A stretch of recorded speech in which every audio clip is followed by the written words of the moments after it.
Vamos a continuar con nuestra serie Apariencias. Vamos a leer 1 Corintios capítulo 3, versículo 1. ¿Se me acompaña ahí? 1 Corintios capítulo 3, versículo 1. A mí me gusta escuchar las Biblias, como que la buscan, ¿no? Entonces, traiga su Biblia, su cuadernito para que pueda tomar notas, ¿verdad? O después puede tomar notas también ahí en su casa al escuchar nuevamente esta enseñanza, pero absorbamos todo lo que Dios tiene para nosotros. 1 Corintios capítulo 3, versículo 1 dice, de manera que yo, ¿quién es este yo? Es Pablo, ¿no? El que escribe la carta a los Corintios. De manera que yo, hermanos, no pude hablaros como a espirituales, sino como a carnales, como a niños en Cristo. Ahí está entonces el texto. Leámoslo de nuevo.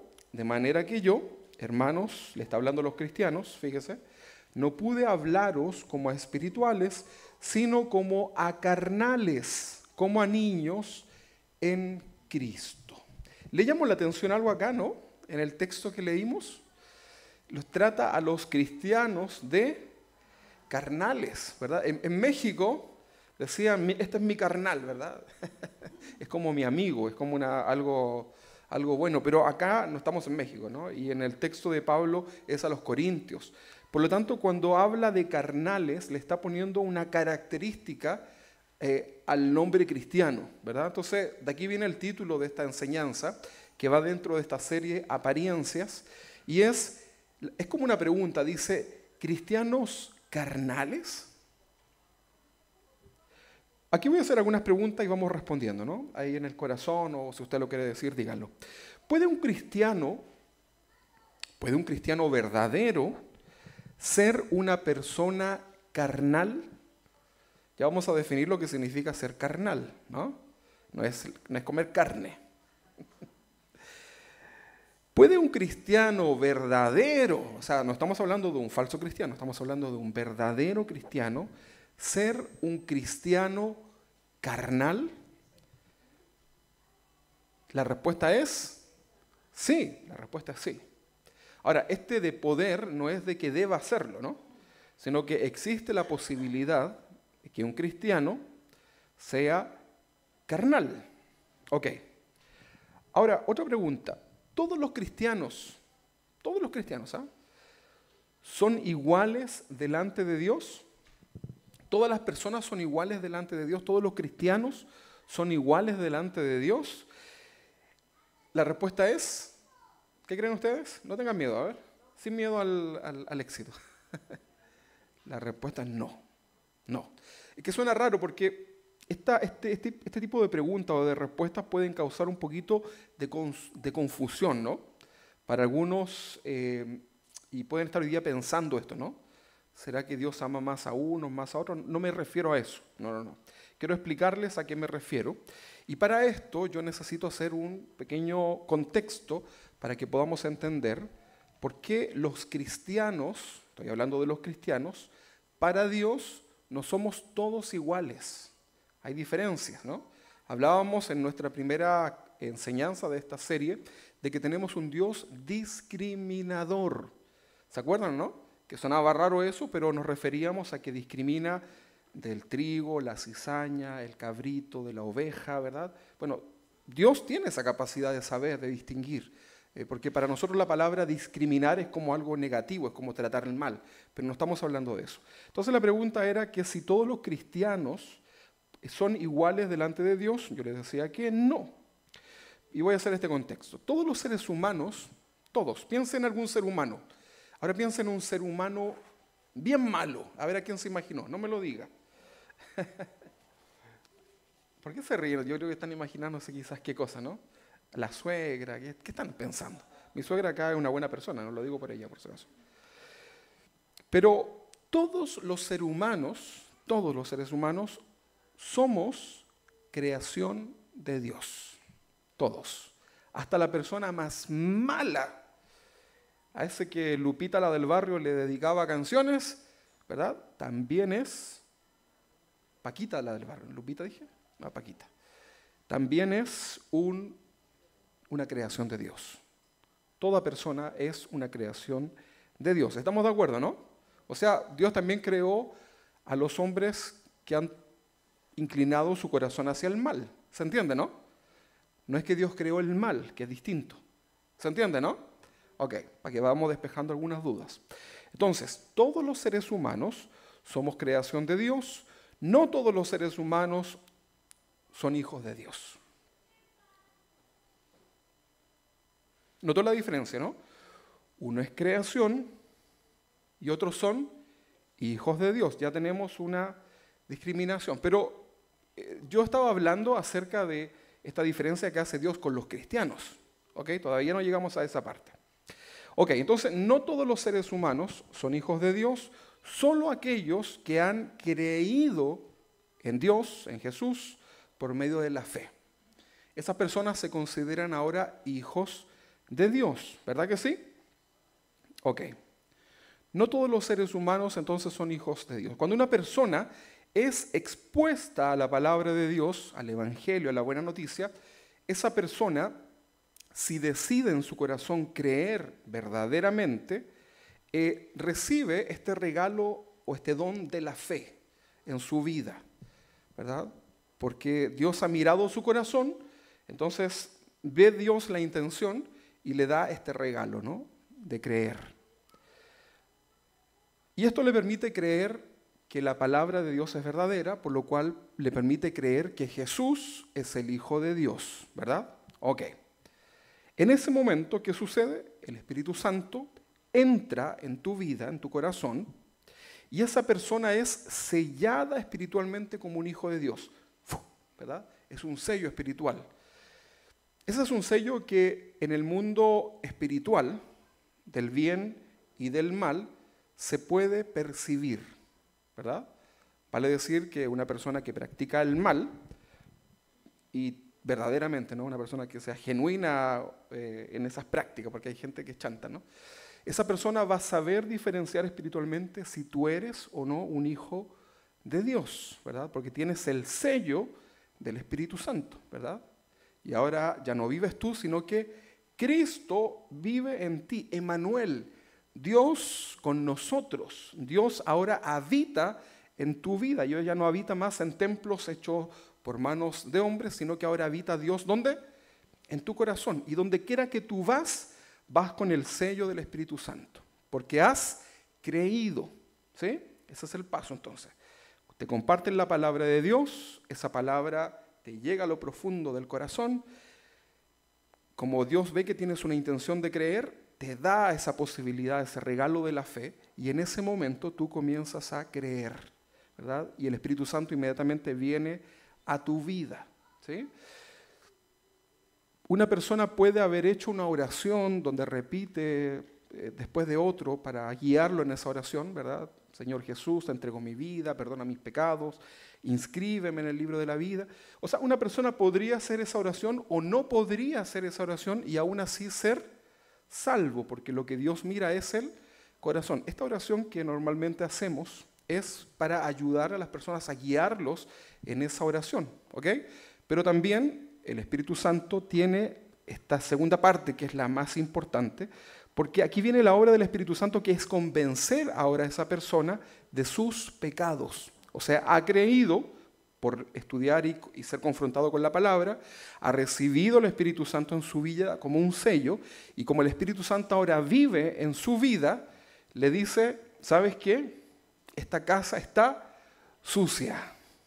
Hay que empezar a limpiar, ¿verdad? Entonces comienza el Espíritu Santo a convencerlo, mira, y le levanta ahí la alfombrita, no sé, de algún área de su vida, mira acá, está sucio, ¿verdad?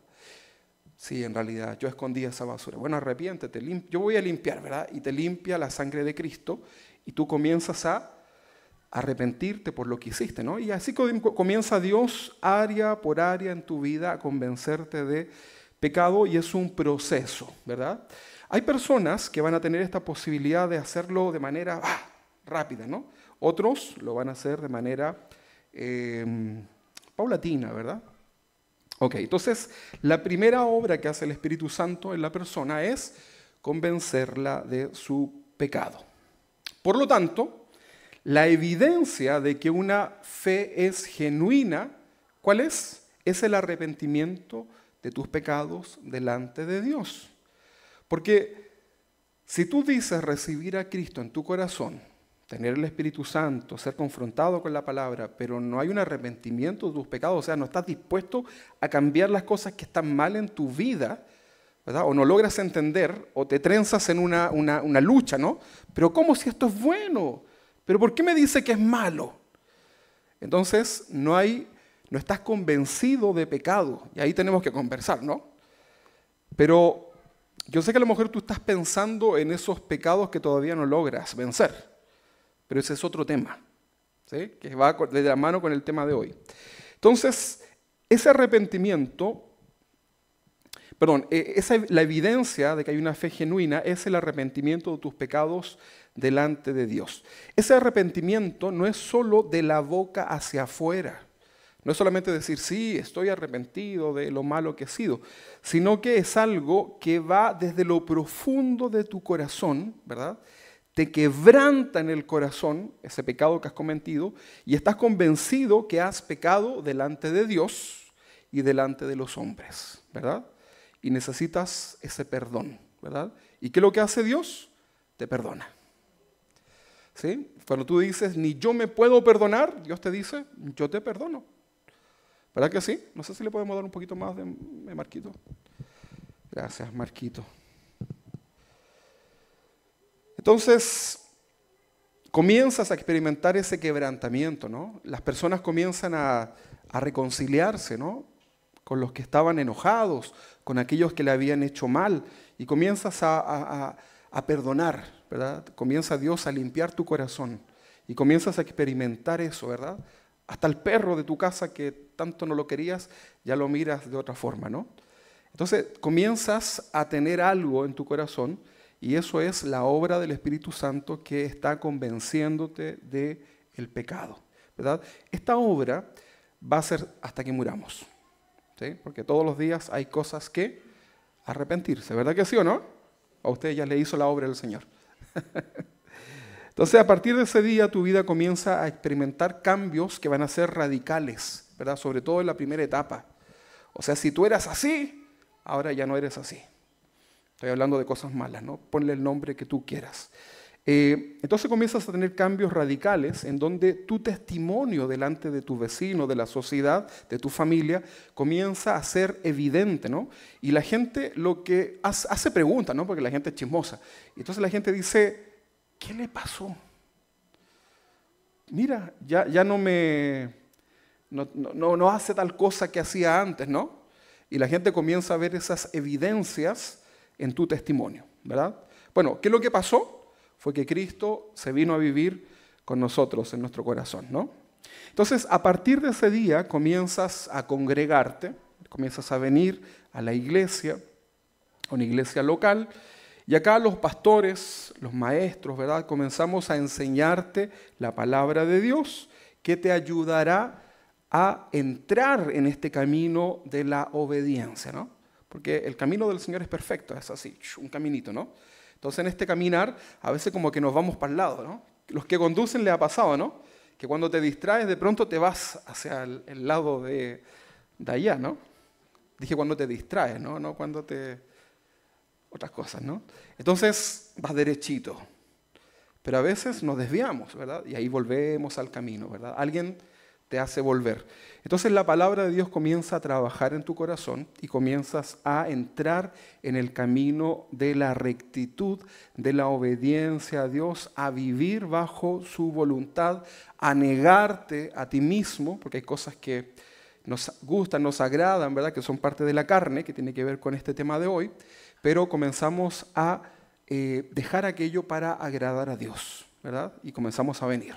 De hecho, yo creo que todos nosotros hoy día luchamos con nuestra carne para poder venir acá, ¿no? Porque teníamos razones para querer descansar, para quedarnos un ratito más en la cama, ¿verdad? Etcétera, etcétera. No es algo satánico eso, por supuesto, pero decidimos venir a la casa del Señor. El apóstol Pablo dijo en Gálatas capítulo 2, en el versículo 20,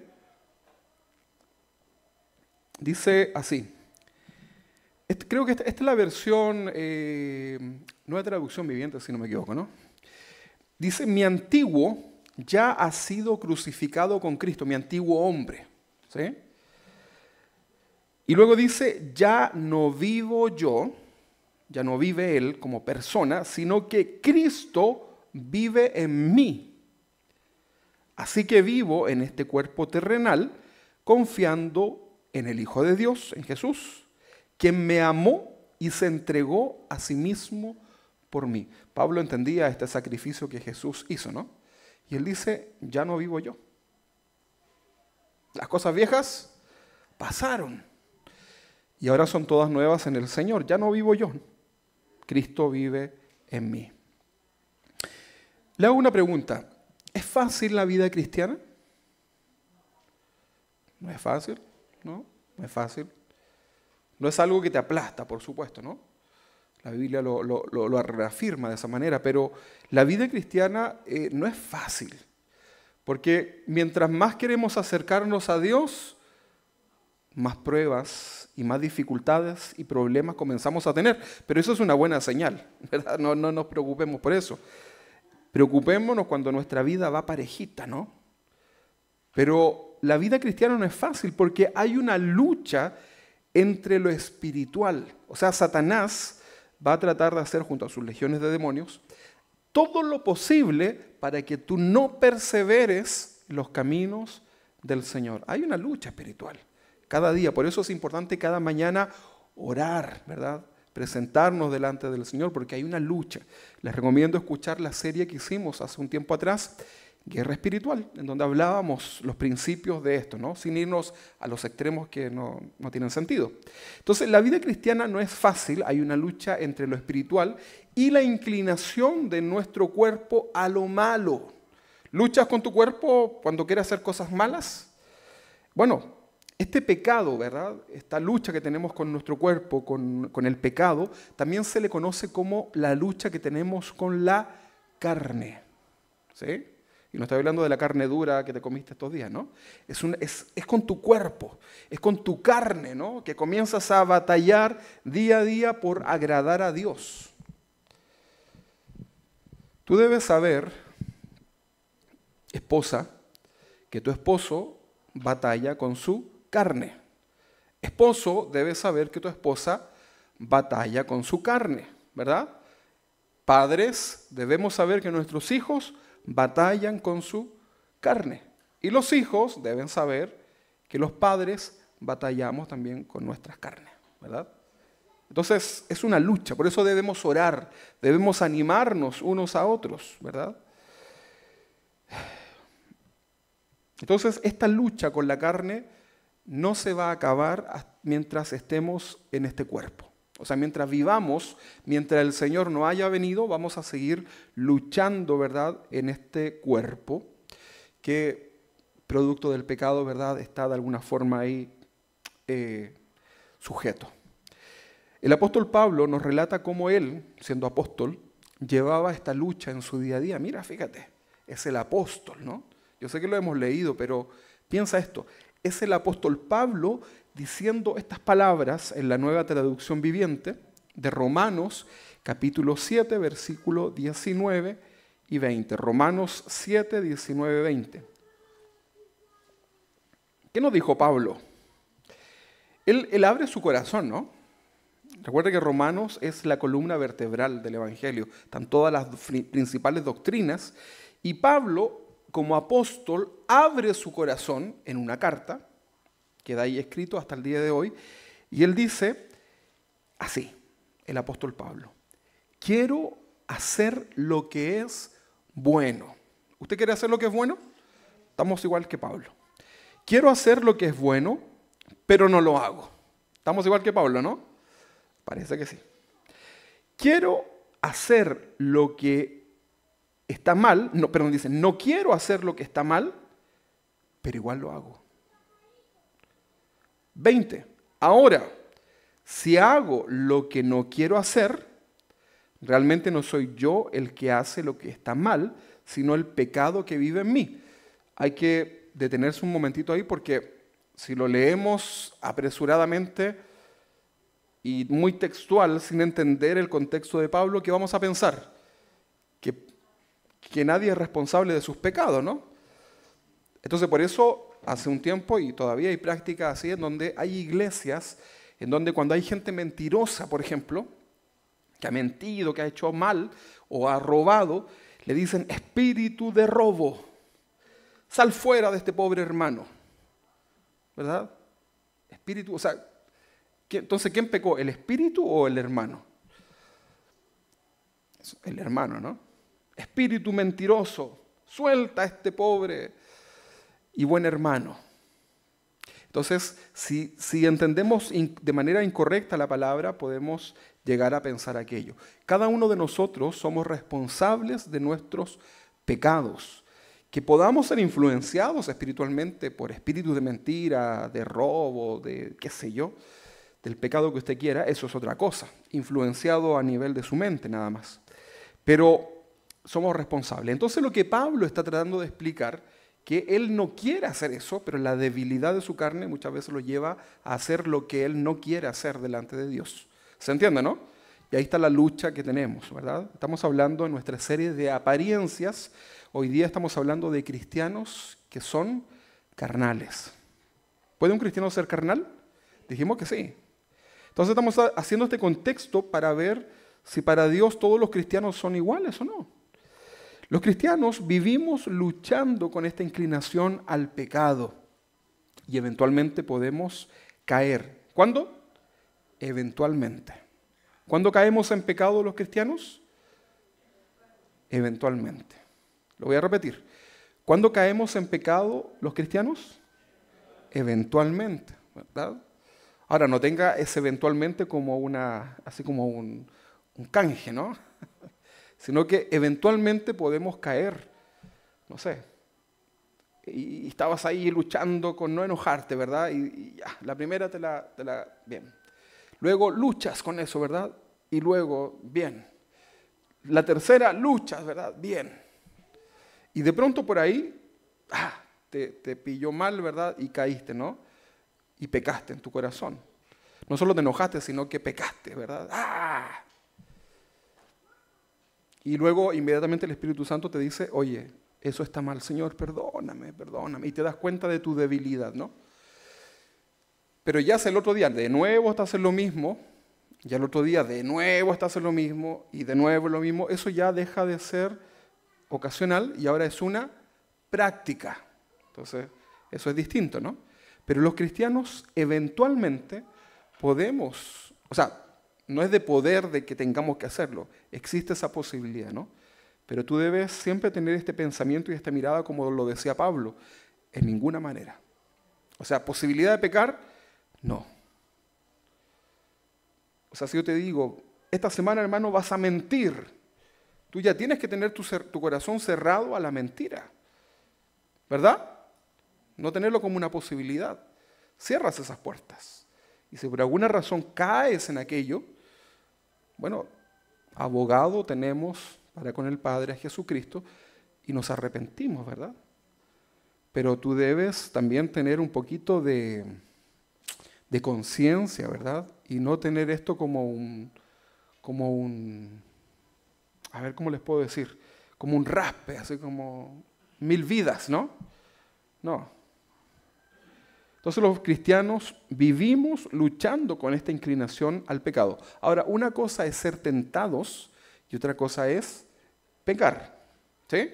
El pecado es eventual, la tentación va a estar constantemente en tu mente. Por eso es importante limpiar tu corazón. Por eso es importante llenar tu corazón de la palabra de Dios para que la tentación no tenga cabida. Por eso Pablo dice, no le deis cabida a Satanás en tu vida, en tu corazón. Si tú te llenas de inmundicia en tu mente, en tu corazón, tienes todo disponible para que Satanás llene tu corazón, ¿verdad? Y sus acechanzas estén ahí disponibles para destruir tu vida. Recuerda que Satanás no viene para asustarte, ¡bu!, ¿verdad?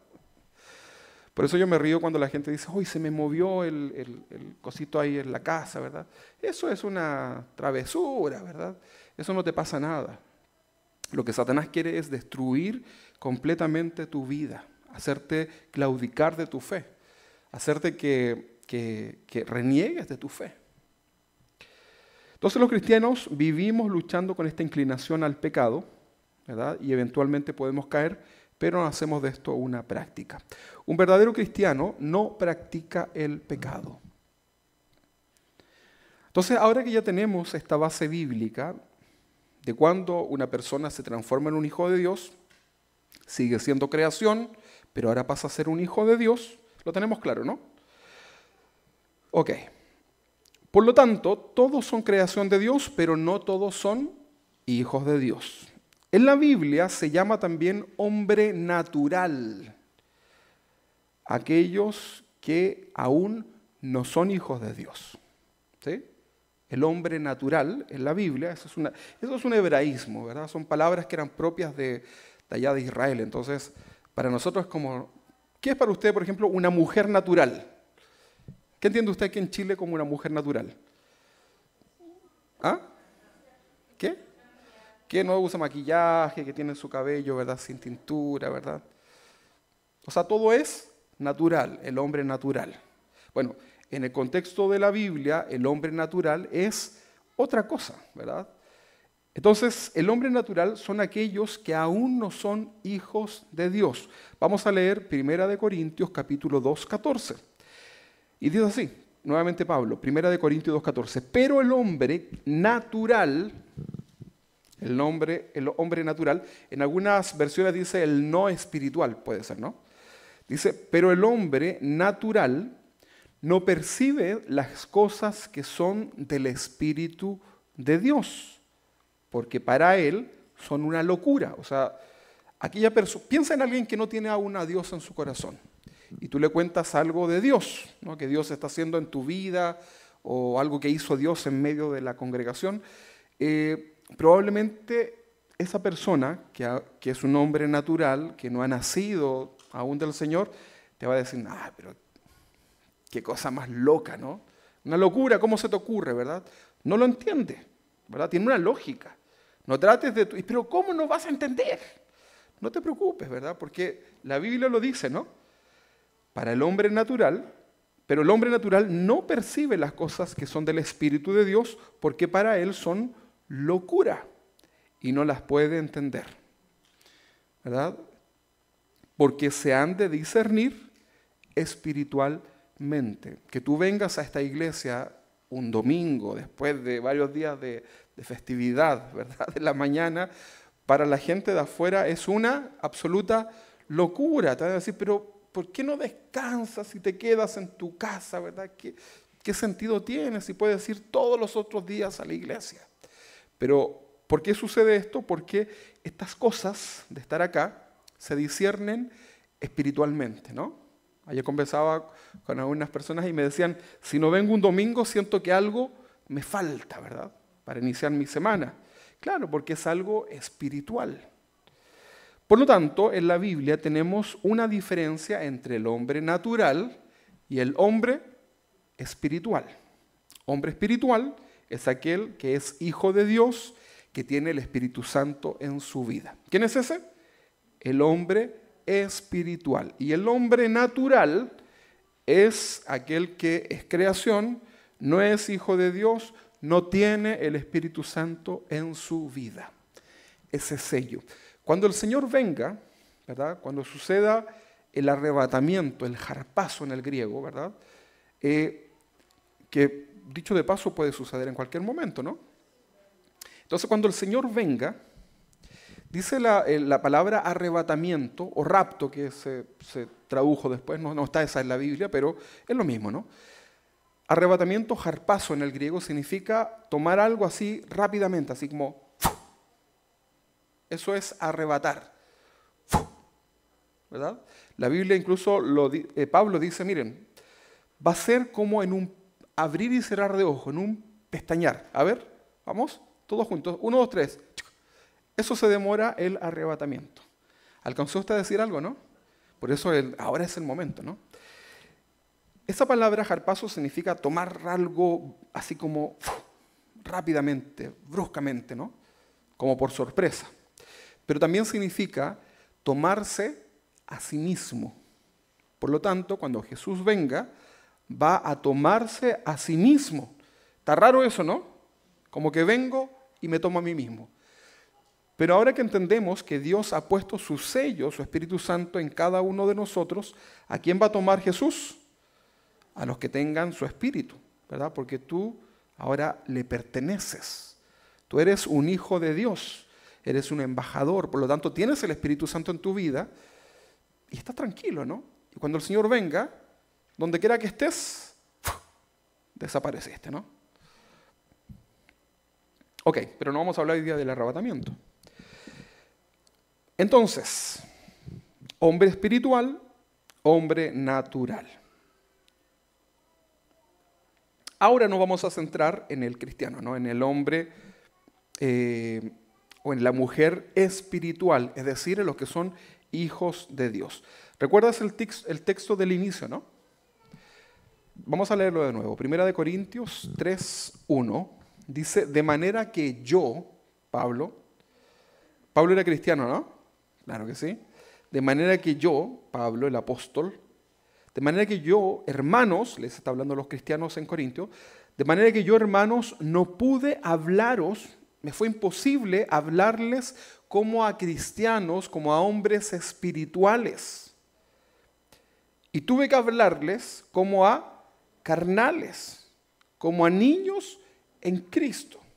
Una cosa es que yo le hable a usted algo y lo corrija a usted en alguna área de la palabra o le explique algo a una persona que ya tiene un tiempo en los caminos del Señor, a que yo le hable a alguien de afuera, ¿verdad? Porque la persona de afuera no lo va a entender. Pero a ustedes yo les tengo que hablar de una manera distinta, ¿no? Ok. De manera que yo, hermanos, no pude hablaros como a espirituales, sino como a carnales, como a niños en Cristo. Pablo en su carta a los Corintios les está enseñando que existen cristianos carnales, hijos verdaderos de Dios que pueden ser carnales o espirituales. Hoy día tú tienes que salir de acá sabiendo qué es lo que eres, ¿no? Si eres un cristiano carnal o un cristiano espiritual. La buena noticia es que ambos son salvos. Pero cuidado con ese pensamiento, ¿no? ¿Se entiende, no? Ok. Sería como en el colegio, ¿no? Hasta 4 pasan, ¿verdad? Y los de arriba, bien, felicitaciones, ¿verdad? ¿Se entiende, no? O sea, nos vamos a presentar delante del Señor. Y vamos a presentarnos como cristianos espirituales o cristianos carnales, ¿no? Entonces, debemos trabajar en nuestra vida, en nuestro corazón, para ser gratos, ¿verdad? Y honrar a nuestro Dios con nuestra vida. Entonces, todo cristiano, por naturaleza, en sus primeros pasos de recién convertido al cristianismo, es inevitablemente un cristiano carnal, ¿sí? O sea, ¿cuántos han tenido sus hijos, no? ¿De qué edad nacieron sus hijos? Días, ¿no? No le salió ahí con barba, ¿no? No. Salió el niño, la niña chiquitita para comenzar a crecer poco a poco. Ok. Entonces, todo cristiano por naturaleza en sus primeros pasos de convertido al cristianismo va a ser inevitablemente un cristiano carnal. Tiene que comenzar a conocer de la palabra y comenzará con esta lucha que tiene con su carne, ¿no? También el cristiano carnal se le conoce como un cristiano inmaduro, ¿sí? La Biblia incluso cuando habla acerca de los requisitos para el pastorado, dice que un pastor no puede ser un neófito. ¿Saben lo que significa un neófito? ¿Han escuchado la palabra neonatología? ¿Sí? Cuando usted le dice, vaya ahí a neonatología y entre. ¿Y qué es lo que va a ver usted ahí dentro de esa sala de neonatología? Bebés, ¿no? Porque viene de ese nombre, ¿no? Neófito significa recién conocedores, recién convertidos. O sea, un pastor no puede ser un cristiano que recién se convirtió, ¿no? Tiene que haber un proceso de formación y un trato de parte de Dios en su vida. Entonces los cristianos vamos madurando en nuestra vida, los cristianos, En la medida que estudiamos la palabra, ¿sí?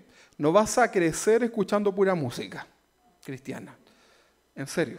Bonitas las alabanzas, pero no vas a crecer así. Vas a mejorar tu voz probablemente, ¿no? Y ya postulas después al equipo de música de la alabanza, pero no vas a madurar solamente escuchando música, ¿verdad? O solamente viendo películas cristianas. No, los cristianos vamos madurando en la medida que estudiamos la Biblia. ¿Dije yo que no hay que escuchar música cristiana? No, yo dije, escuchemos, ¿verdad? Llenen su vida, su corazón también de eso. Pero estoy hablando de que para crecer en la palabra de Dios para crecer espiritualmente debemos ir a la palabra de Dios. Al principio cuesta, ¿no? Y como que te quedas dormido en el primer versículo, no entiendes nada, pero poco a poco comienzas ahora a entender. Y lo más maravilloso es que cuando le compartes a otros, el Espíritu Santo trae esas palabras que tú has estudiado y y te sale, ¿verdad? Y tú dices, oh, y es el Espíritu Santo que está en tu vida, ¿verdad? Trayendo esas palabras, ese río de agua viva que fluye por tu boca, ¿verdad? Y estás declarándole la palabra a otros y estás compartiéndole lo más hermoso que una persona puede recibir, que es la salvación por medio de Jesucristo. Qué maravilloso. Entonces los cristianos vamos madurando en la medida que estudiamos la palabra de Dios. Fortalecemos nuestra vida espiritual a través de la comunión con Dios. Porque al leer la palabra, inmediatamente sale de tu corazón el decir, gracias Señor por tu palabra, y ya estás orando, ¿verdad?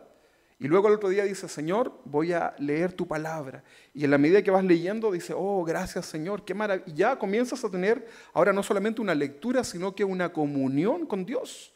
Y comienzas a tener esta necesidad. Y ya luego te ves lavando los platos, ahí arreglando tu auto, haciendo algo, y estás conversando con el Señor porque comienzas a entender que tenemos un Dios que no está muerto, que es un Dios vivo, que vive en tu vida y que tienes comunión con Él todo el día, incluso en los momentos difíciles, ¿no?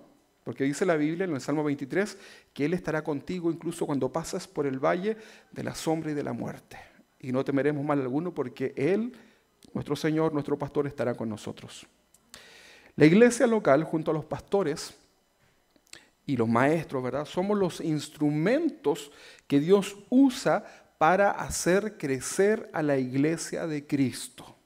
Eso lo debemos entender, ¿verdad? Usted crece también en su comunión personal, pero la labor de los pastores es justamente esto. Vamos a leer Efesios capítulo 4, versículo 11. ¿Cristianos carnales? Bueno, sigamos. Efesios 4, 11 al 14. Dice, y el mismo, está hablando de Jesús, y el mismo Jesús constituyó a algunos apóstoles. ¿Se recuerda usted que Jesús fue el que llamó a los apóstoles, no? Él los escogió.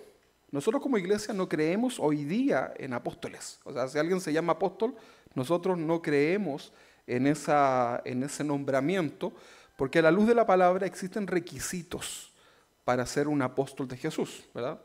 Por ejemplo, haber visto sus milagros, haber estado con Él, compartido el ministerio público. Entonces, dice que el mismo Jesús constituyó a unos apóstoles, a otros profetas, a otros evangelistas, a otros pastores y maestros. Pastores y maestros. Incluso va junto, ¿no? ¿Cuál es la razón? ¿Para qué Dios nombró a toda esta cantidad de personas que parecieran estar ahí como en la dirección de una iglesia, ¿no? Dice el versículo 12, a fin de perfeccionar a los santos, a la iglesia, ¿no? Tú y yo somos santos. A fin de perfeccionar a la iglesia, a los santos, para el trabajo, para la obra del ministerio. Ministerio significa servicio. O sea, el pastor, en este caso yo con ustedes, los preparo en la palabra del Señor. ¿Para qué? Para que sirvan. ¿A quién? A Dios y a los hermanos. Para la edificación del cuerpo de Cristo. ¿Quién es el cuerpo de Cristo? La iglesia. Versículo 13.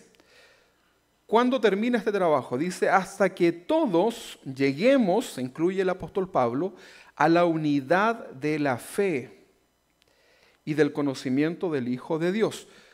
Díganme ustedes, ¿hoy día la fe está unificada? No, de hecho, dentro de los mismos evangélicos, ¿Cuántas denominaciones existen, no? O sea, muchas iglesias, ¿no? Muchas denominaciones. Pero un día, cuando venga el Señor, llegaremos a esa unidad absoluta de la fe y del conocimiento del Hijo de Dios. Y luego dice, a un varón perfecto. O sea, la finalidad de compartirles la palabra es que usted sea un hombre, un varón o una mujer perfecta delante del Señor, a la medida de la estatura de la plenitud de Cristo. Recuerden lo que yo les compartía la semana pasada. Versículo 14. ¿Cuál es la finalidad de todo esto? Para que ya no seamos niños fluctuantes, llevados por doquiera de todo viento de doctrina, por estratagema de hombre, que para engañar emplean con astucia las artimañas del error. A un niño tú le dices un dulcecito. ¿Y qué hace el niño? Bueno, en internet he visto algunos videos, parece que tú me compartiste uno, ¿no? Donde en un parque, con tanta facilidad, un pervertido, eso era un experimento, ¿no? Pero cómo podía, con un dulcecito nada más, hacer que un niño se fuera, ¿no? Y después la mamá buscando al niño y se acercaban, ¿verdad? Y le decían, mira, aquí está. Y la mamá decía, pero si yo le he enseñado que... Pero mira, un dulce nada más, ¿verdad?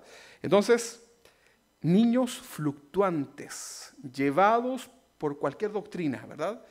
Y viene una doctrina nueva, sopla sobre tu vida, ¿verdad? Y luego viene otra doctrina, Entonces, cuando tú eres un cristiano inmaduro o carnal, estás expuesto a este tipo de situaciones, ¿no? Que no sabes para dónde ir, ¿verdad? Y es una situación difícil. Creo que hoy día una de las cosas más complicadas que tenemos es justamente lo doctrinal. A veces ustedes me dicen, ¿puedo leer tal autor? Yo le digo, mejor no lo lea, mejor lea la Biblia, ¿verdad? Cuando lea la Biblia completa ya y madure, porque yo como pastor, que leo bastante, y leo muchos autores y comentaristas, es complicado, ¿no? Es complicado porque vas a veces súper bien y de pronto, yo lo converso con los pastores, ¿no? Que a veces tenemos que hacer lecturas, ¿no? de textos paralelos a la Biblia, pero hay que tener un cuidado porque no te das cuenta cómo ya de pronto te vas por otros caminos, ¿no? Entonces, vientos que soplan sobre nuestra vida. Entonces, es difícil, ¿no? Mientras el niño no crezca, no lo podemos dejar solo, ¿no? Yo, aunque no lo crean, mis hijos se metieron a la piscina, ¿no? Estos días. Y a los más chiquititos estamos así con el ojo, ¿no? Y la Monse, ya que se metió también, ya la dejamos porque sabe, ¿no? Puede batallar con eso. Con el frío no tanto, pero podía hacer todo ahí la natación. Pero los chiquititos no, hay que estar atentos. Entonces, cuando tú eres un cristiano recién convertido, pequeñito, tienes muchos peligros en tu vida. Por eso debes estar aferrado, ¿verdad?, al Señor a través de una iglesia local. Entonces dice, el versículo 15 dice, sino que siguiendo la verdad en amor, crezcamos en todo en aquel que es la cabeza. ¿Quién es la cabeza? Cristo, aquí lo dice, esto es Cristo. Por lo tanto, entonces existen cristianos que son espirituales o cristianos maduros, y junto con ellos también existen cristianos que son inmaduros y carnales o niños espirituales, como lo decía acá el texto del apóstol Pablo, ¿verdad? Pero en realidad son dos clasificaciones, ¿verdad? Espirituales o carnales. Discúlpenme. Entonces decíamos que todo creyente se inicia como un cristiano inmaduro, carnal, un niño espiritual, y que con el paso del tiempo comenzará a crecer. Los cristianos maduros debemos ser pacientes en el crecimiento natural de los cristianos. ¿A cuánto les gustan los arbolitos, las plantitas, todo eso, no? Hay varios que yo por ahí los veo, ¿no? Entonces, cuando tú plantas un árbol, ¿qué es lo que haces? Lo dejas, lo abonas, le das lo que necesita, pero tienes que esperar, ¿no? Hoy día las tecnologías permiten acelerar esos procesos, ¿no? Pero obviamente tiene un mal resultado. Pero los que somos maduros, los cristianos que hemos logrado la madurez o vamos camino un poquito más arriba, ¿no? Debemos ser pacientes en el crecimiento natural de los cristianos. O sea, hay un proceso de crecimiento, ¿verdad? Que es natural, no hay que acelerarlo. Entonces, ¿cuál es el problema acá? El problema lo tienen todos aquellos verdaderos creyentes que llevan muchos años en el camino del Señor, con una apariencia, porque nuestro tema de nuestra serie es las apariencias, pero que no logran, ¿qué cosa? Madurar. No logran crecer en la palabra del Señor. Allá en México le dicen los cristianos bonsai, para que se quedan chaparritas, ¿no? ¿Conocen los bonsai, no? Características de un cristiano carnal. Pasan los años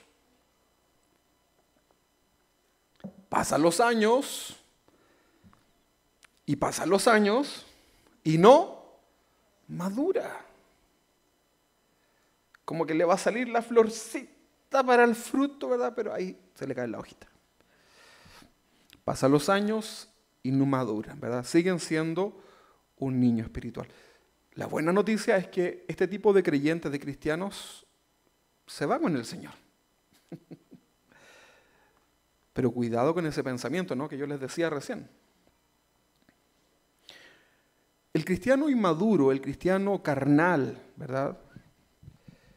El niño espiritual no logra asimilar la enseñanza espiritual. Por más que le explicas, sigue buscando culpables y no reconoce sus fallas. Eso es como un indicio, ¿no? de un cristiano inmaduro. ¿Has tratado de explicarle cosas a un niño? No lo entiende, ¿verdad? Y tiene, ay, sí entiendo, pero no está entendiendo, ¿verdad? Él lo que entendió fue que le va a llegar, ¿no? Eso lo tiene claro. Pero no está entendiendo. El cristiano inmaduro se le explica, ¿verdad?, lo espiritual, las verdades de la Biblia, pero no logra comprender, ¿verdad? Lo va a tomar como un ataque, ¿verdad? Lo va a tomar como algo malo en su vida. Entonces son características, ¿no?, del cristiano espiritual. ¿Cómo ves tú, por ejemplo, a una persona que ya es evidente, ¿verdad?, que está viejita, ¿no? Así como ya ha pasado los años, no sé, 40 años, ¿no? Todos los que tenemos 40, ya, 43, 44, por ahí. Y tú lo ves que se comporta como un bebé. Hola, hermano, ¿cómo está? ¿Jugamos, hermano? Qué ridículo, ¿no? Que llegáramos acá, ¿verdad?, a la iglesia, hermano, ¿cómo están? Pinta, hermano, y salimos corriendo, ¿verdad?, y jugamos, como los niños, ¿no? Porque cuando vemos, usted ha visto llegar a los niños, ¿no? Llega la Zoe, mira mi traje, no, mira mi traje, y juegan, ¿verdad?, corren, son niños, ¿verdad? Se ven hasta hermosos, ¿no? Y uno dice, qué lindos los niños. Y Jesús dijo, sean como niños, pero no en ese sentido, ¿no? Pero es absurdo ver a un cristiano o un adulto que no madura, ¿verdad?, en la vida cotidiana. Lo mismo en lo espiritual, ¿verdad? Y la vecina que no es cristiana te ve pasar, ¿verdad? Ya 20 años yendo a la iglesia, ¿verdad? Y en la casa sigue siendo la misma persona y sigue luchando y teniendo los mismos conflictos, ¿verdad? Y la gente, ¿qué dice? ¿Para qué va a la iglesia? Son todos iguales, por eso no voy a la iglesia. Y comienza esto, ¿no? Y pasas a ser incluso una piedra de tropiezo para otros. Entonces, pasan los años y el cristiano inmaduro no madura. Sigue siendo un niño espiritual, no logra asimilar la enseñanza espiritual, la corrección por medio de la palabra sobre su vida, no logra reconocer sus faltas, ¿verdad? Siempre los demás tienen la culpa, ¿no? Fíjate que un resultado de madurez es cuando tú reconoces, ¿verdad? Sí, sí, en realidad. Eso muestra madurez, ¿no? Tú te quedas así, ¿no? Porque tú esperas como rebatir, pero cuando la persona asume su responsabilidad, primero se avanza, ¿no?, en el problema, y tú dices, ah, mira, estás entendiendo, ¿no? Un cristiano carnal siempre sigue y prefiere los impulsos de su carne. Tu carne, ¿no? O sea, lo que tu carne te ofrece, lo tomas, ¿no? Porque no lucha con eso.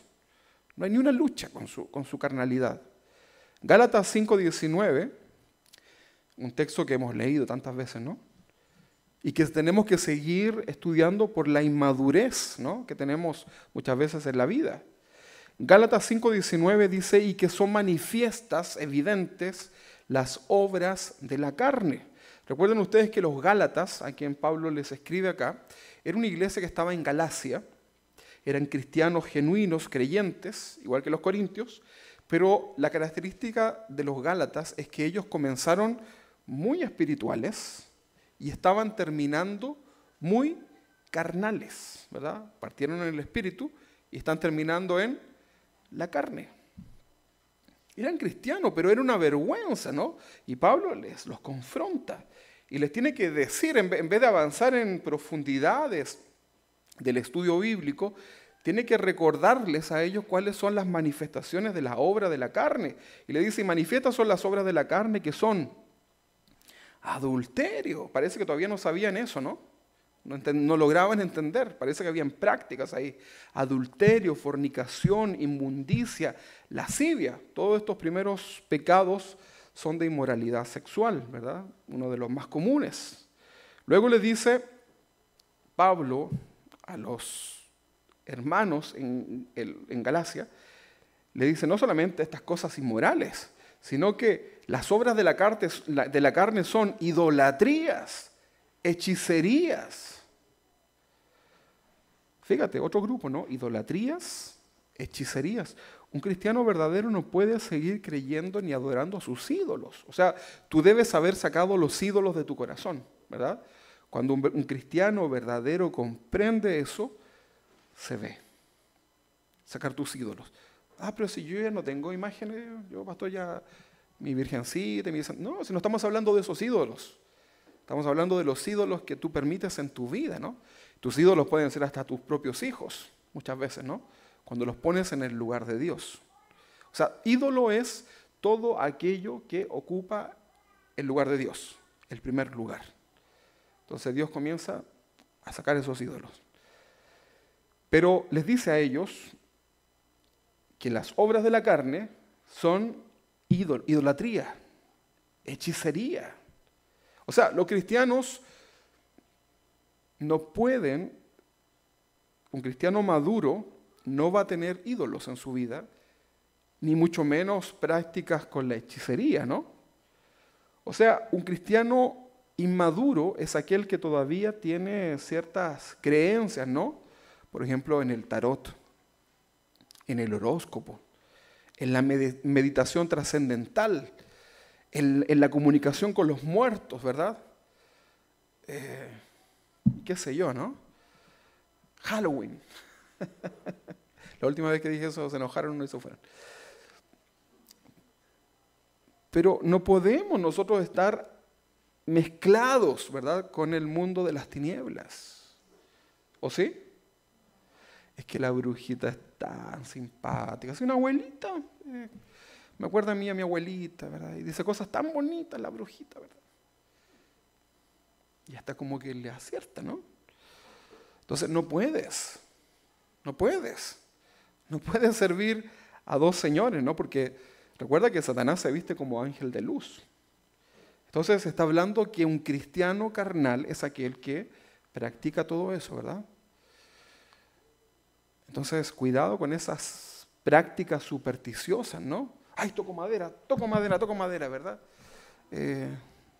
Y que no sé qué cosa, y no me pase el salero en la mano porque trae y que se come las lentejas, ¿cómo es esa cosa? ¿No? Coma lentejas, pero cómasela en el año, ¿verdad? No a fin de año, si no andas todo hinchado y el día de la fiesta. Entonces, estos pecados que habla el Señor, está exhortando a los cristianos inmaduros, como los Gálatas, ¿verdad? Bueno, usted a lo mejor ya dice, no, yo estoy libre de todo aquello, ¿no? Pero ¿cómo estamos de enemistades, pleitos, celos, iras, contiendas? Esto tiene que ver cómo nos relacionamos con las personas, ¿no? O sea, un cristiano carnal se relaciona mal con las personas. Luego dice disensiones, herejías. Esto tiene que ver con sectarismo, ¿no? Disensiones, herejías. Muchos cristianos incluso creen que son los únicos dueños de la verdad. O sea, por ejemplo, si usted sale afuera a decir que Casa de Oración es la única iglesia que tiene la verdad, usted es una persona sectaria, ¿sabías? Porque una característica de la secta, como los testigos de Jehová, por ejemplo, que es una secta, como los mormones, que también son una secta, como los adventistas, que son una secta, una característica es que ellos dicen que la verdad solamente fluye a través de ellos.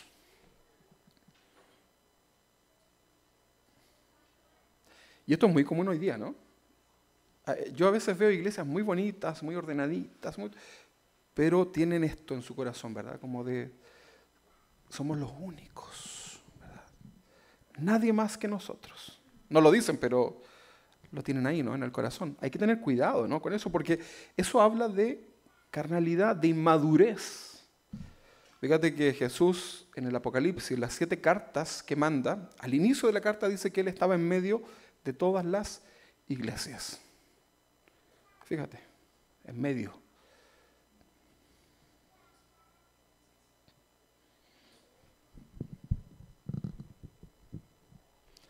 ¿Podrá un católico ser un verdadero creyente? ¿Ah? ¿Y un testigo de Jehová? A ver, una más difícil. Pare de sufrir. Fíjate que sí. No digo que practiquen en esos lugares lo correcto, ¿verdad? No estoy diciendo eso. Pero lo que Dios va a mirar es el corazón. Esa persona, hay personas que están buscando, ¿no? Recuérdense que mi mamá, por ejemplo, que hoy día es cristiana, pasó por muchas, ¿no? ¿Y qué fue? Ya me sé todas las... Testigo de Jehová, mormona, Hare Krishna, ¿qué más fuiste? Budista. No todas esas, pero pasó por todas las religiones, ¿no? Hasta que encontró al Señor. Estaba en esa búsqueda en su corazón, ¿no? Esa inquietud. Entonces, cuidado con esto porque si no eres maduro lo interpretas mal, ¿verdad? Lo que Dios va a mirar es tu corazón, ¿sí? A veces hay gente tan desubicada, cristianos tan desubicados, ¿verdad? Que van de pronto a un velorio de alguien que a lo mejor no profesaba tu fe y dices, qué lástima que esté revolcándose en el infierno. Hay gente que lo dice así, ¿no? Yo lo escuchaba. Y resulta que la señora tenía mejor testimonio y más amor al prójimo que muchos, ¿no? A lo mejor nunca fue expuesta a toda la verdad, pero en su corazón amaba al Señor, ¿verdad? Entonces no se meta en esos campos, ¿verdad? Usted predique la verdad. En serio que sí, en serio que sí. No estoy promoviendo el ecumenismo ni nada por el estilo, por si acaso, porque después no me hagan... Bueno, si no nos hacen ni video, así que no importa. Pero para que no nos vayan a torcer esto que estamos diciendo, pero hay que entenderlo, ¿no? Dios mira tu corazón, ¿sí? Claro que sí, hermanos. Luego dice, a ver cómo estamos, habíamos quedado en disensiones y herejías. 21. Envidias, homicidios, borracheras, orgías y cosas semejantes a estas, acerca de las cuales os amonesto, le dice Pablo, ¿no? A los cristianos en Galacia. como ya os lo he dicho antes, o sea, no es la primera vez, que los que practican tales cosas no heredarán el reino de Dios. Entonces, el cristiano carnal siempre obedece lo que sus sentidos lo llevan. Está ahí, ¿no? Necesita cosas, ¿no? El cristiano carnal no puede estar en una iglesia fea, una iglesia con mal sonido, ¿verdad? Con una mala banda musical, con una decoración fea. Necesita cosas así como que estimulen sus sentidos, ¿no? No digo que sea malo decorar tu iglesia, ni tener un buen sonido, ni nada por el estilo. Estamos trabajando por eso. Pero el que es carnal necesita eso. Él dice, aquí se siente la presencia de Dios, ¿verdad? Esta es la iglesia, ¿verdad? Y con estacionamientos, ¿verdad? Porque es un cristiano sensual, no sexy, que no es lo mismo. Sensual significa sentidos, ¿verdad? Necesita estos estímulos. Esas son características de un cristiano sensual, ¿verdad?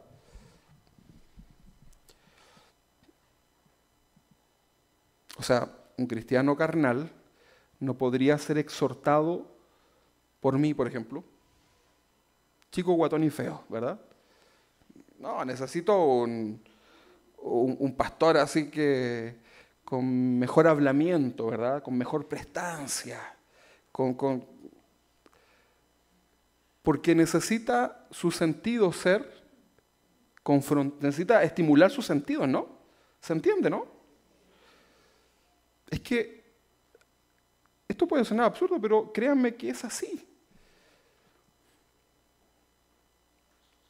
Entonces hay que tener cuidado con eso, hermanos. El cristiano carnal siempre obedece lo que sus sentidos lo llevan. El cristiano espiritual o maduro es aquel que ha aprendido a vivir con los impulsos de su propia carne. ¿Tienes impulsos en tu carne? ¿Sí? Ok. Aprendes a vivir con estos impulsos que van a venir, estas tentaciones que vienen a tu vida en tu carne, pero vivimos obedeciendo a Dios por medio de su palabra. ¿Ve la diferencia, no? O sea, el cristiano carnal y el espiritual, ambos son tentados. Ambos van a vivir una vida de constante tentación. De hecho, en la medida que más te santificas, más tentación vendrá a tu vida, pero el cristiano espiritual aprende a obedecer a Dios, o sea, glorifica a Dios por medio de su obediencia. La mejor alabanza que tú le das a Dios es cuando tú te niegas al pecado y vas a la obediencia con Dios. ¿Verdad que sí? Un gran error que cometemos es cuando le predicamos a alguien y comenzamos a batallar con intentar reformar la carne de esa persona. ¿Sí? O sea, ese es el grave error que hoy día las iglesias cometen, ¿no? Porque es lo mismo que hacen, por ejemplo, los alcohólicos anónimos. ¿Conoce lo que es es una fundación, ¿no? Y muchos centros de rehabilitación que lo que ellos hacen es tratar de enfocarse a veces, bueno, hoy día han mejorado bastante, ¿no? Pero antes era como solamente en que no consuma, ¿verdad? Y había unas prácticas incluso como de intoxicación, no sé si ustedes lo vieron, ¿no? Pero que intoxicaban a la persona con alcohol para hacerle sentir un shock, ¿no? de rechazo, pero trataban de rehabilitar la carne. Hoy día lo hacen con psicología, pero muchas veces los cristianos estamos tratando de rehabilitar la carne de las personas y no fortaleciendo el corazón, ¿verdad? Lo espiritual, para que sea lo que tu cuerpo haga sea el resultado de lo que hay en tu corazón. Dios no quiere rehabilitar tu carne, Dios quiere transformar tu corazón. Tu carne, de hecho, ni siquiera se va con el Señor. Tu carne va a volver a la tierra, ¿verdad? Pero no debemos ser como los griegos que pensaban que con el cuerpo los placeres y con el corazón el espíritu a Dios, ¿verdad? No, tienes que llegar a ese equilibrio, ¿verdad? De que tu cuerpo glorifique al Señor. Los corintios entonces eran cristianos inmaduros, carnales, pero eran muy espirituales. Mira qué raro. Igual que los no, los corintios, ¿ok? Cristianos inmaduros, carnales, pero muy espirituales. Sus cultos eran, pero una euforia, ¿no?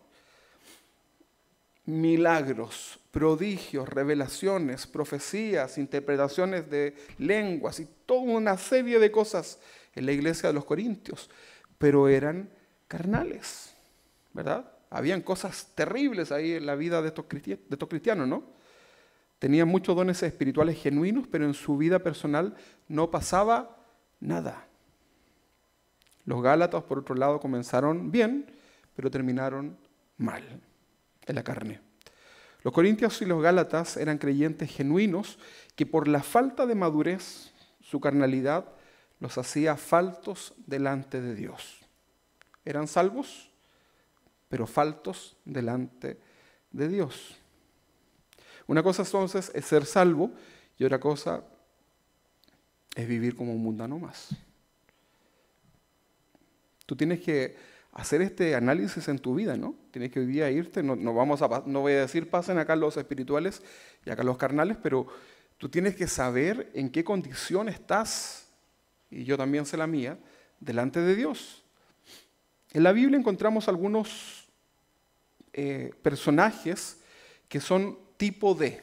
Por ejemplo, en Génesis capítulo 13, 8, son historias y personajes bíblicos que de alguna forma muestran algún modelo para la vida actual. Vamos a ver acá, Génesis 13:8, dice, entonces Abraham dijo a Lot, que era su sobrino, no haya ahora altercado entre nosotros dos, entre mis pastores y entre los tuyos, porque somos hermanos. O sea, ellos convivían en un sector geográfico y habían comenzado a tener conflicto, ¿verdad? Los animales, sus trabajadores, qué sé yo. Entonces le dice Abraham a su sobrino que ya no haya más altercado entre ellos, sus pastores, ¿verdad? Porque son hermanos. 9. ¿No está toda la tierra delante de ti? Yo te ruego que te apartes de mí, le dice Abraham a su sobrino. Si fueres a mano izquierda, yo iré a la derecha, y si tú a la derecha, yo iré a la izquierda. Y alzó los ojos, Lot, y vio toda la llanura del Jordán, que toda ella era de riego, y como el huerto de Jehová, como la tierra de Egipto en dirección de Zoar, antes que destruyese Jehová Sodoma y Gomorra. Versículo 11. Entonces Lot escogió para sí toda la llanura del Jordán. ¿Qué es lo que escogió Lot? Lo verde, ¿no? Miró y escogió lo verde, ¿no? ¿Se entiende, no? Imagínense, hay dos escenarios. Prados verdes, desierto. ¿Qué elige usted? Verde, verde, muy bien. Entonces Lot escogió para sí toda la llanura del Jordán y se fue Lot hacia el oriente y se apartaron el uno al otro. Abraham acampó en la tierra de Canaán, en tanto que Lot habitó en las ciudades de la llanura y fue poniendo sus tiendas hasta Sodoma. Mas los hombres de Sodoma eran malos y pecadores contra Jehová en gran manera. Entonces aquí vemos un ejemplo de un cristiano espiritual y un cristiano carnal. Obviamente para esos tiempos no habían cristianos, ¿no? Estamos hablando antes de Cristo. Pero hoy día nosotros podemos interpretar esto como un cristiano carnal, un cristiano espiritual. Tanto Lot como Abraham fueron salvos de la destrucción en Sodoma y Gomorra, ¿se recuerdan, no? Salieron ellos de ahí. Pero fíjense que Lot es el representante del cristiano carnal o sensual, que se dejó llevar por los sentidos, se fue hacia la parte verde de la llanura, pero allá lo que había era destrucción, que vino posteriormente. Y Abraham fue sabio, ¿verdad?, para evitar el conflicto, y dijo, ok, yo sigo para acá, sé que es lo mejor. No voy a tener cosas abundantes, a lo mejor, de lo que hay allá, pero va a ser para mejor. Entonces lo pudo ver de algo espiritual. ¿Se entiende, no? Y vemos los resultados. Entonces, debemos nosotros entender qué somos delante del Señor y en esta congregación, ¿no? Cristianos carnales, espirituales. Nuestra apariencia, ¿no?, puede ser engañosa. Tú conoces tu corazón y tu vida. La carnalidad en tu vida te inhabilita para el servicio a Dios. Una cosa es ser salvo y otra cosa es servir a Dios. ¿Sí? Repitamos eso. Una cosa es ser salvo. Otra cosa es servir a Dios. Y yo dije, la carnalidad inhabilita el servicio a Dios. Levíticos capítulo 21, versículo 16. Levíticos 21, 16. Y Jehová habló a Moisés diciendo, habla a Aarón y dile, ninguno de tus descendientes, por sus generaciones que tenga algún defecto, se acercará para ofrecer el pan de su Dios. O sea, eran requisitos para los sacerdotes de aquel tiempo, ¿no? Esto no se aplica para hoy día, estaríamos todos fritos. Dice, porque ningún varón en el cual haya defecto se acercará. Y aquí comienza a dar una serie de defectos físicos, ¿no? Que por supuesto tienen una enseñanza espiritual. Pero no podían ser sacerdotes, por ejemplo, un varón ciego, quedaba descalificado. Cojo, tampoco. Mutilado, tampoco. ¿Sabe lo que es mutilado, no? O sobrado. ¿Qué es para usted la palabra sobrado? Para Chile es como alguien, así como que mira en menos, ¿no? Sobrado, ¿verdad? Se cree mucho el cuento. Pero acá sobrado es que le sobra algo, ¿verdad? ¿Qué le sobra? Algo en su cuerpo, porque está hablando de ciego, cojo, mutilado o sobrado. Tiene, por ejemplo, un dedo más, un brazo más, algo más, ¿no? En su cuerpo, ¿no? Esta palabra sobrado en el hebreo significa prolongar. Sará significa prolongar. Habla de un exceso de algo, ser deformado por algo adicional, exceso de algo, ¿no? Estirarse, tener más. Entonces, lo que está hablando acá es de un exceso de carne. ¿Se entiende, no? O sea, hay algo que no debiese estar ahí. Vale decir que para servir a Dios tienes que sacar esas cosas que no están dentro del propósito de Dios. Entendámoslo de manera espiritual, ¿verdad? No es para que te se corte el lunar que le sobra, no. Estamos hablando de cosas que son en el corazón, en tu vida. La carnalidad, el exceso de carne en nuestra vida, que sobrepasa, ¿verdad? El límite, ¿verdad? Entonces, debemos comenzar a examinar nuestro corazón.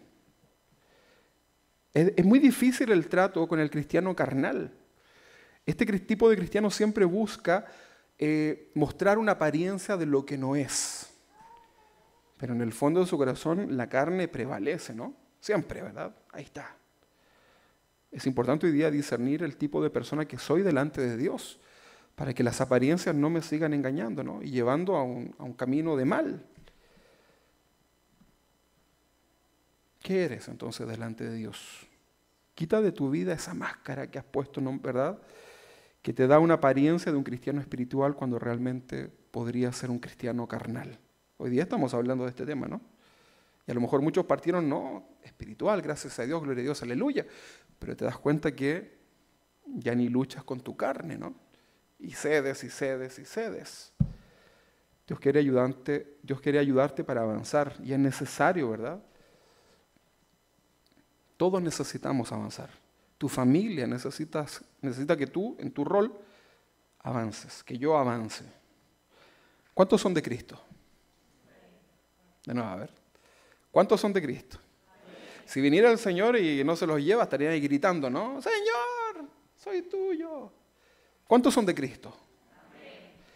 Gálatas 5:24 dice, pero los que son de Cristo, y ustedes dijeron amén, han crucificado la carne con sus pasiones y deseos. ¿Qué es lo que han hecho? Crucificado su carne. Voluntariamente, ¿no? Carnecita, La palabra crucificado viene del griego estauró y significa subyugar, inmovilizar. El castigo de la crucifixión era una pena de muerte practicada por los romanos y consistía en que poner en un madero al condenado amarrado, ¿no? Esa era la primera instancia. Pero a Jesús no lo amarraron, a Jesús lo clavaron. Quedó completamente inmovilizado en la cruz. Sus manos fueron clavadas, ¿verdad? Tus manos están crucificadas con las manos de Cristo. ¿Qué haces con tus manos? ¿Tienes manos limpias delante del Señor? Los pies de Cristo fueron clavados en la cruz, inmovilizados, ¿no? Su carne. Tus pies, ¿dónde te llevan? ¿A dónde estás caminando? Una vez el Señor me dijo, dile a tal persona que ese no es el camino. Pero Señor, dile que no es el camino. Y se lo dije. Ay, sí, es que... Y no hizo caso, ¿verdad? Y va directo, ¿verdad? Por el mal camino. Una persona cristiana. Que no es de aquí, para que no estén preguntando quién es, ¿no? Pero, ¿dónde te llevan tus pies?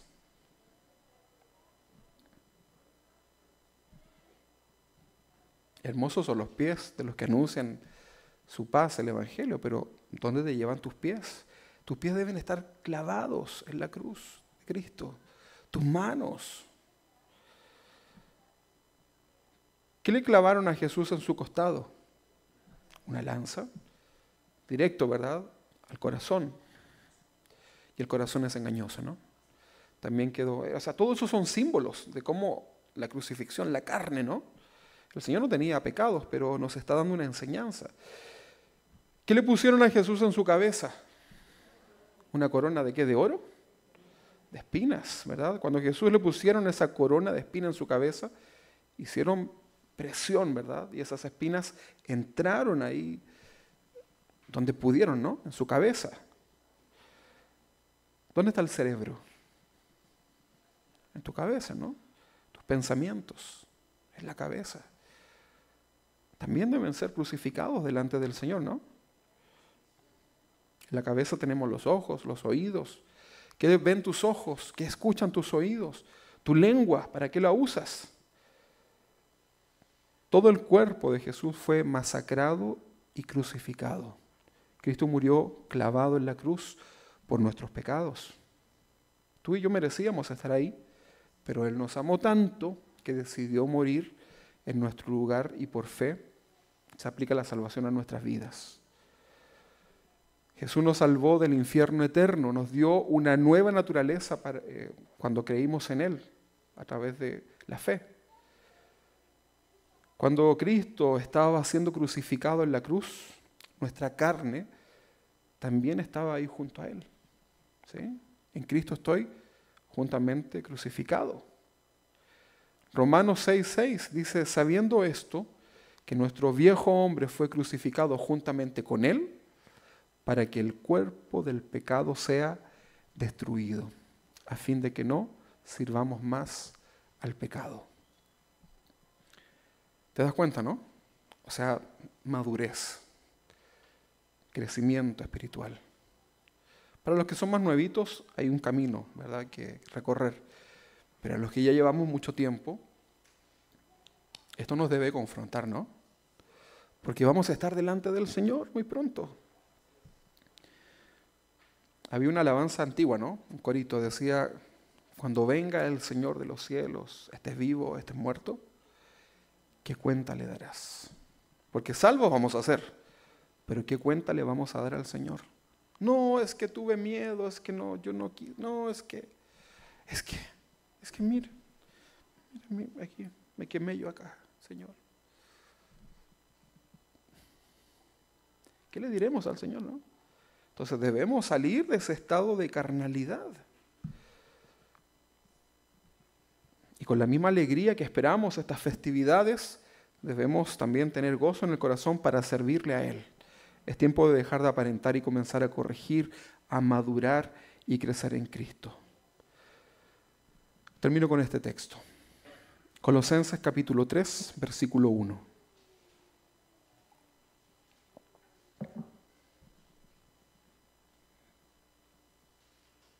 Pablo le dice ahora a los colosenses, sí pues, habéis resucitado con Cristo, Recuerden que antes de la resurrección que hubo, la crucifixión, ¿no?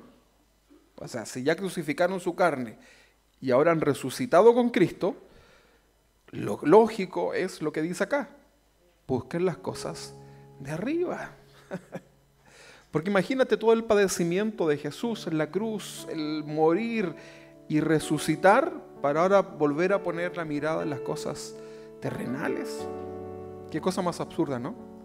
Entonces, si habéis resucitado, hermanos, con Cristo, comencemos a buscar las cosas de arriba, donde está Cristo sentado a la diestra de Dios. Nadie te dice que ya no le pierdas el interés a las cosas de esta tierra, pero pon al Señor en el primer lugar, donde está sentado el Señor. Poned, versículo 2 dice, poned la mira en las cosas de arriba, no en la tierra, porque habéis muerto y vuestra vida está escondida con Cristo en Dios. Cuando Cristo, vuestra vida, se manifieste, entonces vosotros también seréis manifestados con Él en gloria. Haced morir pues lo terrenal en vosotros: fornicación, impurezas, pasiones desordenadas, malos deseos y avaricia, que es idolatría. Puede seguir ustedes leyendo luego este pasaje completo. Pero ¿qué pues haremos? Es tiempo de avanzar, ¿no? Entonces, si llevas años siendo un cristiano, ¿verdad? Pero todavía eres inmaduro, todavía eres carnal, esta palabra, por supuesto, es para ti. Quiero invitarte a que te pongas de pie y pidámosle al Señor que nos ayude. Que el Señor pueda quitar de nosotros toda apariencia, todo lo que a Él no le glorifica. Ayúdanos, Señor.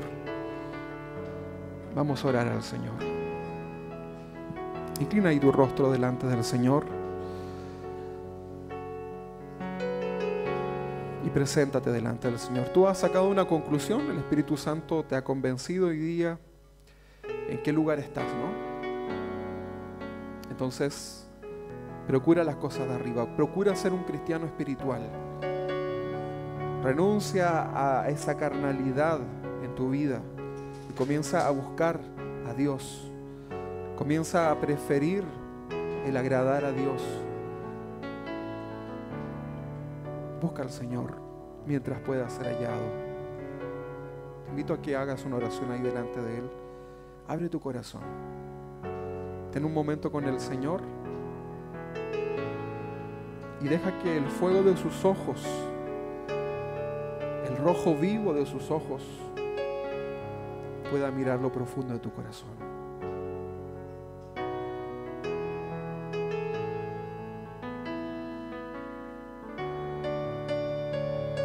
Gracias, Señor.